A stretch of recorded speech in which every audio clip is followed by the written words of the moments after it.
Can we figure out what the A, B, and C are here? How do we find A, B, and C? Shh, focus.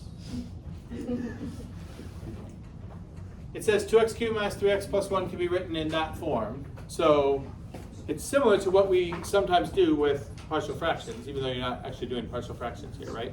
What can we do that's like what we did then?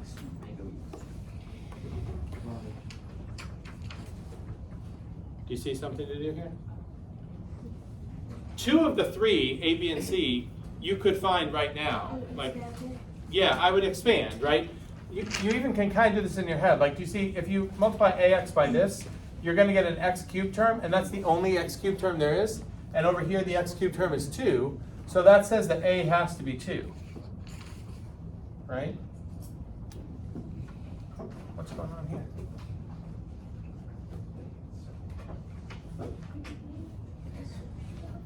Why is it not letting me write? Oh, I got something going on. How do I get out of this? Do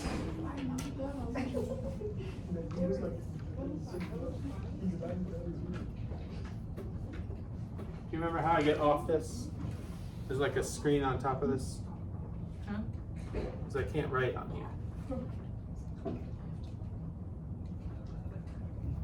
There we go. Okay, it's working. I still have that timer. This is like the timer that runs and then it just counts up after that. I forget how to turn that off, but it's not bothering me, so let's not worry about it. Okay, so A is 2. Do you see we can get C the same way? Like, what does C have to be? 1. Okay? Now, the B term is connected to x, but there is another x here, right? If you expand this, you're going to get ax plus bx. So A plus B x has to match negative 3x. That means A plus B is negative 3, but we already knew A was 2. So what's B? Negative 5. We okay there? So now we can rewrite the original as 2x times x squared plus 1 minus 5x plus 1 all over x squared plus 1. Is that good? Now it's up to you to figure out why is it helpful to have it written in that way.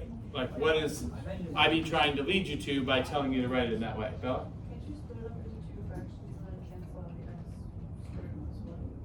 Yeah, so how would you split it up? 2x times x squared plus 1 over x squared plus 1, and then the other fractions would be negative 5x plus 1 over x squared plus 1.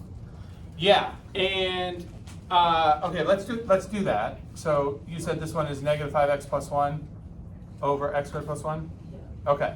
And in the first one, you said you can cancel the x squared plus 1s, which is right. So you're just integrating 2x. That's easy. What is that? X squared. Okay. All right, now what about this one? I would actually split that up, right? Because you might think partial fractions here, right? Rational function.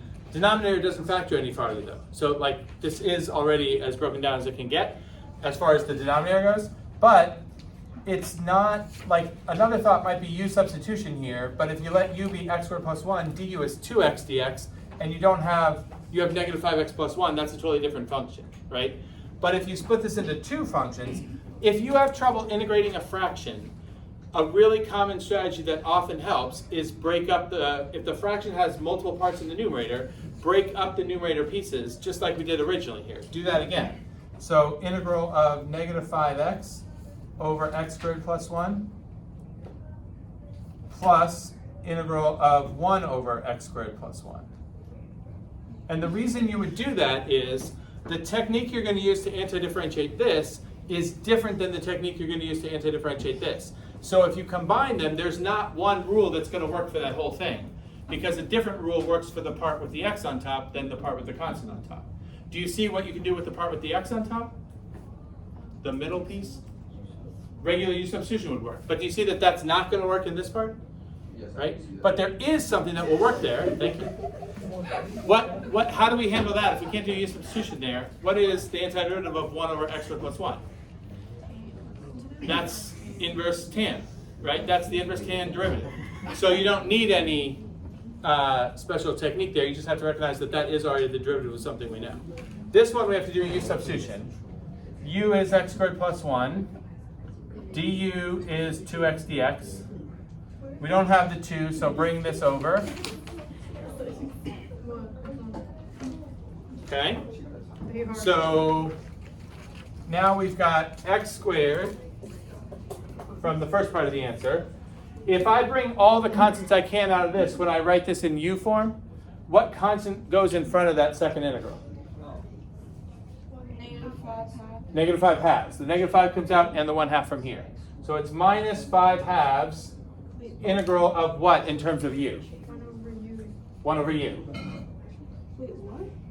Huh? I did something really wrong. Okay. Did you want to talk about it? Or just keep this to yourself? Is this like a help me, I did something wrong, or like a I got it? I did something wrong? I got it. Okay. Okay, so this one's going to be x squared minus 5 halves. This will just be Inverse, what? 1 over u. Ln. ln u, but we'll go back to x. X squared was plus 1. x squared plus 1. And then this one we said is inverse tan. And that's it. Make sense? Are you okay with that one? Okay. All right. So if we don't have any more questions on this, I'm going to move to the sheet that I gave you at the beginning of class, and we'll do a couple more trig substitution ones, because this is what I feel like you would benefit from the most practice with, since you never had to do these in BC. Right? Everybody ready? Yeah. Okay. Oh, we'll skip ahead, right? These are the ones from yesterday. So I think, is this your first one? Yeah. Okay. All right, now remember, another place where IB helps you, if you have to do any trig substitution on the exam, they will tell you the substitution to use. So you don't have to figure out like what's the appropriate trig substitution. I showed you yesterday, like they'll always give you the substitutions except for the very straightforward u substitution case. Any other weird substitutions, they'll tell you what to use. So we're going to write x as 4 tan theta, but if I'm going to convert this whole thing to a theta integral, what else do I need to account for besides the x? Dx. So what is dx here? Okay. I see I need to pick up the pace. I don't know. It felt like you were telling me to speed up. Oh, no. Okay. All right. So inside it's x squared, which is 16 tan squared theta, plus 16. On the bottom is x to the 4th. So we got to raise this to the 4th. 4 to the 4th. That's 4 cubed. We got to do one more 4. 256. Wait, what? Tangent to the 4th theta. That's x to the 4th. And then the dx, very common mistake when you're doing these trig substitutions is to just like write a d theta here and forget dx and d theta are not the same, right? This is what you have to put in place of dx. So there's an extra 4 secant squared theta and then d theta. Okay? So that's the first step. Get the integral in terms of theta correctly. Now we have to figure out how to anti-differentiate that. There's a bunch of simplifying we can do to this first before we try to figure out the antiderivative. Let's deal with the constants first. What if I'm bringing out constants? I can obviously bring this 256 out. I can bring out that 4. What about under the root? Can we bring a constant out there too? You can factor 16 out, right? And that's under the root, so it comes out as 4. With this 4, that's a 16, and we're bringing out the 256. So if I bring out everything I can, what's in front here? 16 over 256. That reduces though. 8 over 120. Yep, but more reducing. Oh no. It reduces a lot. 16 over 256 is 1 over 16. 256 is 16 squared. Okay. So 1 over 16, and then what's left here? Tangent squared theta plus 1. On the bottom, tangent to the 4th. And up here, I still have a secant squared outside the root. You good there? Okay, how about that square root expression? That's secant squared. 1 plus tangent squared is secant squared, but it's under the root, so it's actually a secant times these other two secants would give me secant cubed and tangent to the fourth on the bottom. You take out 4 and then times 4 is 16. 16 over 2 is 6. All right, so I'm here now. Okay, this is getting better. Any ideas of what to do at this point?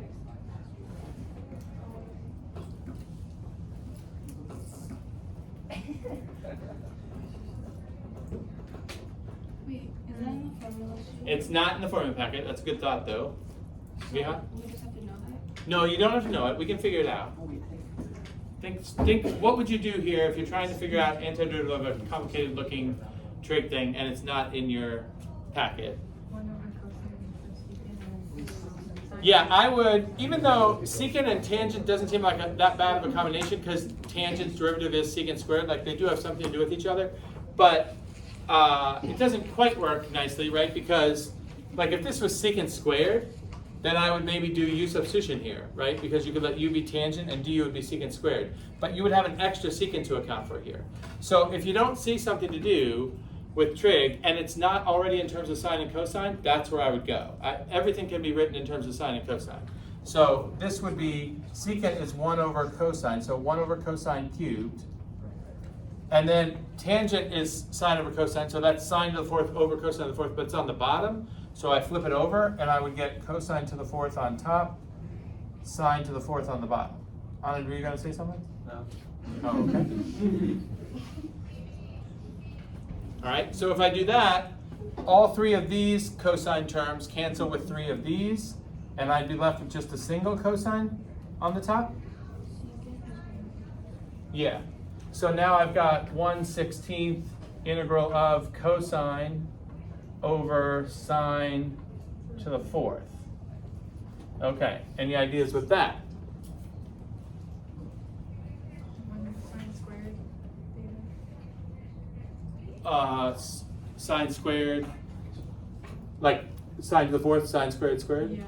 Okay, what are you going to do with that though? 1 minus cosine. Oh, to get it all in terms of cosine? Yeah. Okay, that's not a bad thought actually, but here, because we're going to try to integrate this, it's not all that bad that we have sine and cosine mixed. Does it give you, if you have both sine and cosine present, does it give you an idea of something you could do? Could you use the substitution here? Right, because you could let u be sine, and du would be this cosine theta d theta, right? So let's let u be sine theta. Du is cosine theta d theta. So as a u integral, I don't even have any constants to manipulate here. It's just going to be the integral of what? 1 over u to the fourth. Now, I could write 1 over u to the fourth. It could be written another way.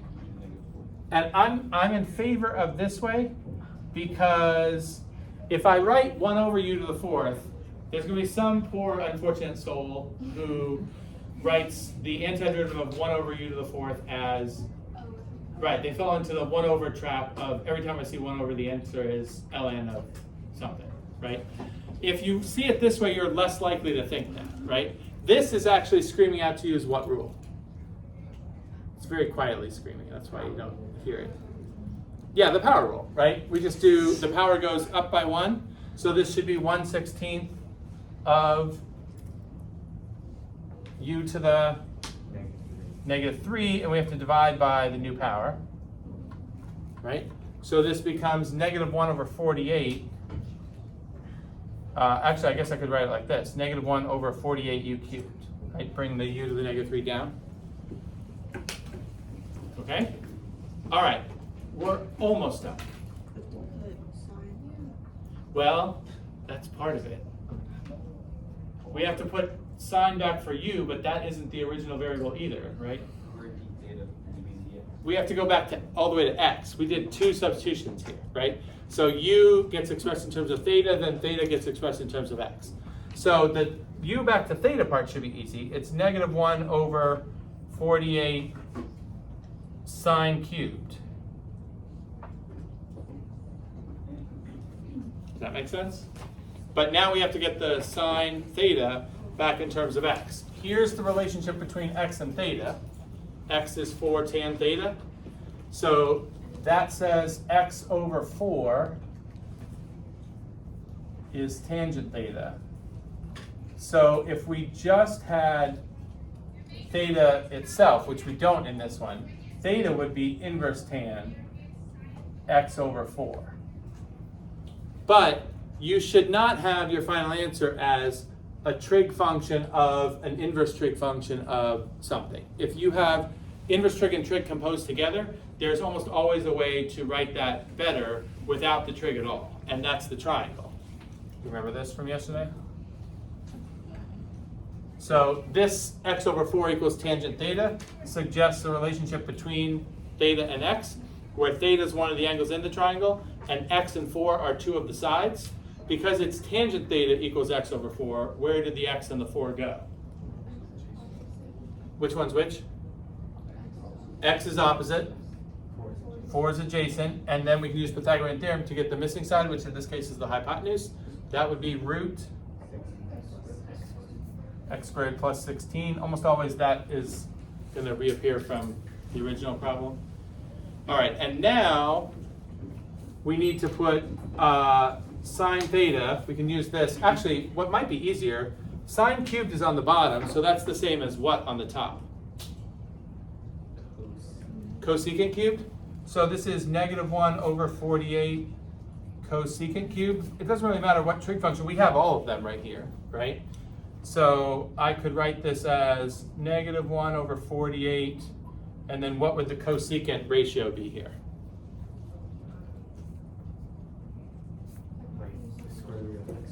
Hypotenuse over x, opposite, right? So it's root x squared plus 16 over x, and don't forget you were cubing that, and then it's plus c.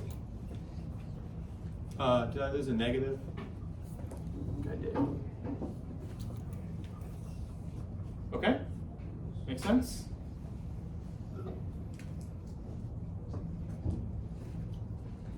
Everybody good?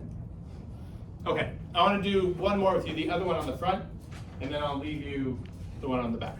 We should have some time still after this one. Everybody okay to do the next one? Okay. There is something that comes up on this one that didn't come up on any of the ones we did before, so I want you to see it. Okay, they give us the substitution. We're just finding, this seems so easy, right? Find the integral of root 1 minus 7x squared. Notice, if I had just an extra x right here, this problem would be a lot easier than it's about to be. Because if I had the extra x out there, what could you do that you're not able to do without it? U sub, right? But just that one slight difference makes this, makes this a trig substitution problem instead of a u substitution problem, which makes it many more steps, okay? So we need dx. Dx would be keep the constant. Derivative of sine is cosine. Okay, so if I put this into the integral, it's root 1 minus 7x squared. This is only x, so I have to square this. That's 1/7 sine squared theta. And then dx is 1 over root 7 cosine theta, d theta. Okay, these guys cancel. So inside the integral under the root, this is just 1 minus sine squared theta. This constant can come out, so I'll leave this here, 1 over root 7. But I still have an extra cosine theta d theta here. Okay? But under the root is 1 minus sine squared, which is also known as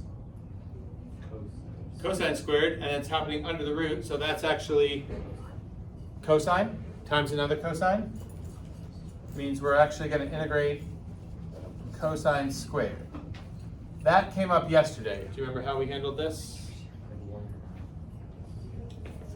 Yeah, if you forget how to do this, do you remember, this is not directly in the packet, but there is packet stuff that will help you here. Do you remember what it was in the packet that was useful here? The double angle, right? Cosine 2x is 2 cosine squared x minus 1.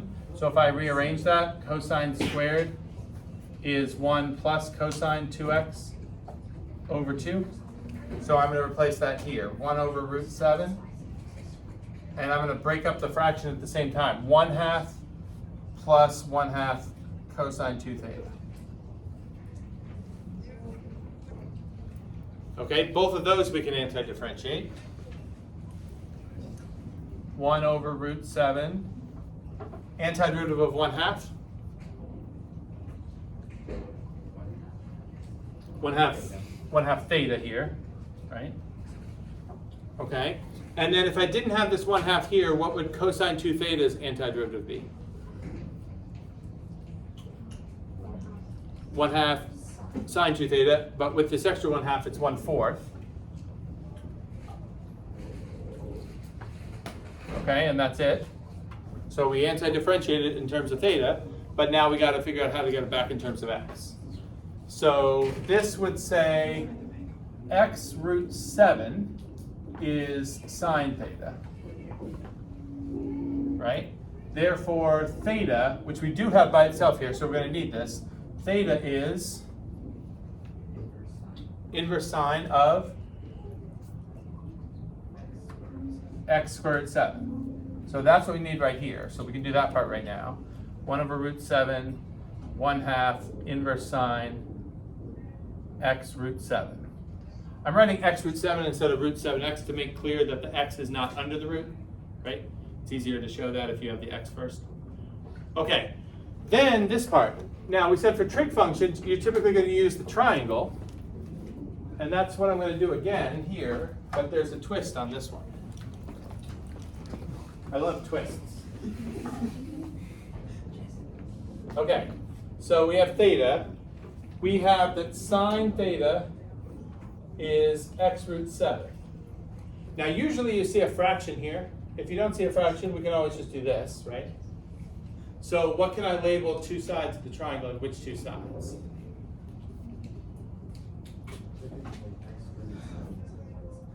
X root 7 goes where? Sine, what is the trig ratio for sine? Opposite over hypotenuse. So the hypotenuse is going to be 1. The x root 7 is going to be here. Right? So what's this side then? Root 1 minus 7x squared, which is reappearing, right? Okay. Now the problem is, what we need to put in here is sine of 2 theta. I don't have 2 theta in that triangle. I can get any trig function of theta, but I don't have a trig function of theta. I have 2 theta, and that doesn't appear there. So how do we get past that? Yeah, this is in the packet also, right? Sine 2 theta is 2 sine theta cosine theta. So that's what I'm going to do. I'm going to replace this with, it's going to be now 1/2, 2/4 sine theta cosine theta. We need to do this because we need trig function of theta. That's what's in the triangle, right? So now I can do my final answer. 1 over, root 7.